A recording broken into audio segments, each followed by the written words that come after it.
예, 안녕하십니까. 송승영입니다.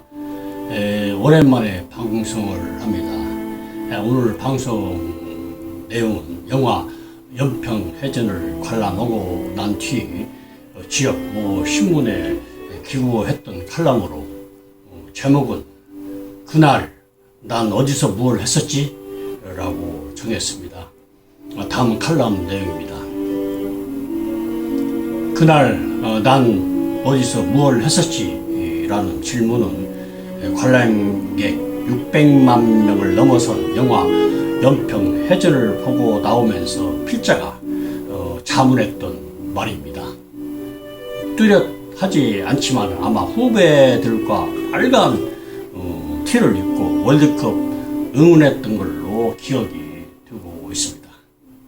우리 축구 역사상 처음으로 월드컵 4강에 올라 온 나라가 열광했었고 매일매일이 월드컵 응원 겸 축제를 즐기고 있는 바로 그 시간에 연평도 앞바다에서는 북한이 먼저 포격을 시작하여 우리 해군 용사 6명이 전사하고 19명이 부상당하는 그런 치열한 전투가 벌어지고 있었던 것입니다.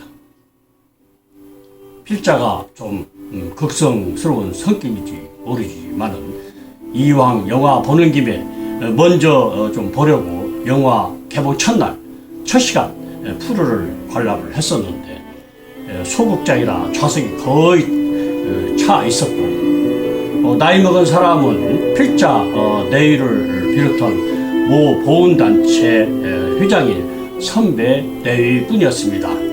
모두가 20, 30대 젊은이들이었고 대부분이 커플들이었습니다.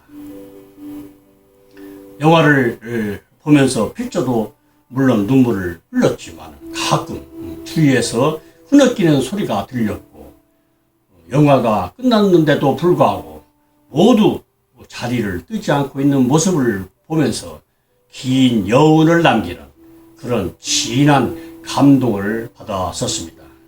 그래서 왜 우리가 눈물을 흘렸으며 어째서 자리를 뜨지 못했을까 하는 이유를 나름대로 정리를 해봤습니다. 첫째, 미안한 마음입니다.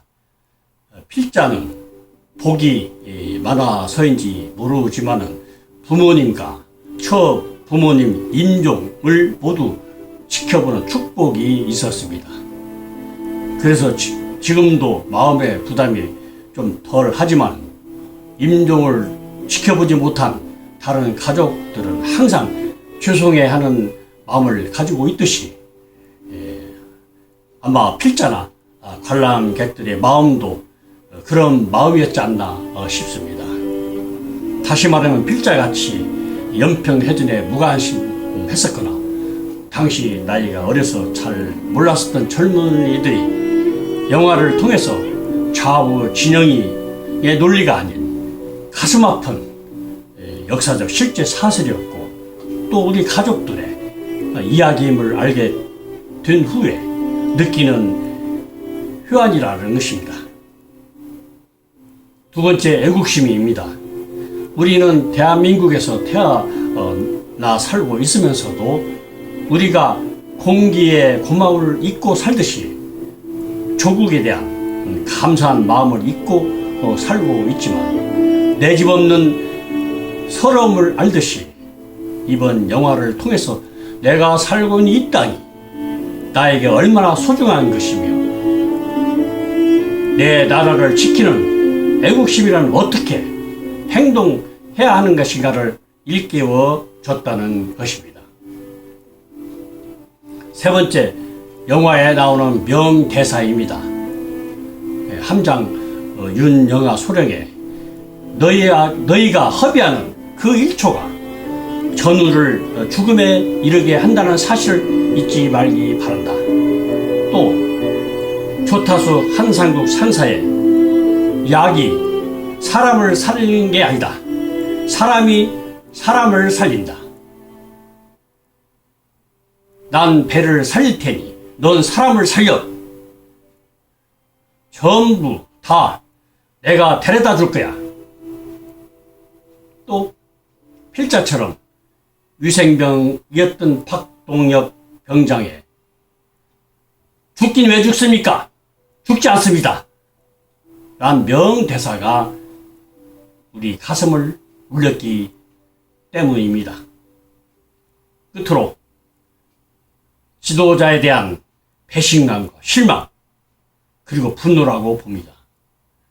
나라를 지키기 위하여 부하들이 죽어가고 있는데도 불구하고 고위급 직속 상관이라는 사람들의 뻔뻔하고 무책임하고 비겁한 행동에 대한 사실을 이제야 비로소 알게 됨으로써 구태여 그들이 목숨을 바쳐 나라를 지킬 필요가 있었는가? 라는 의문이 들기 때문에 말로만 국방, 애국이라고 조잘되는 소위 지도자라는 사람들에 대한 강한 배신감과 실망 그리고 분노가 일었기 때문입니다. 이런 여러 요인들이 영화 연평해전을 보러 가게 만들고 있으며 곧 700만 명 돌파를 내다보고 있고 해외에서도 호응도가 높아 기간을 연장하여 상영하고 있다고 합니다. 우리 모두 우리 스스로에게 물었으면 합니다. 그날 난 어디서 무엇을 했었지? 이 물음이 바로 나라를 지키기 위하여 전사하거나 부상당한 우리 해군 용사들에 대한 보답이라는 길이며 우리 스스로를 성숙시키는 그런 계기가 될 것입니다. 삼가 고인들의 명복을 다시 빕니다. 이것으로 오늘의 방송을 마치겠습니다. 감사합니다.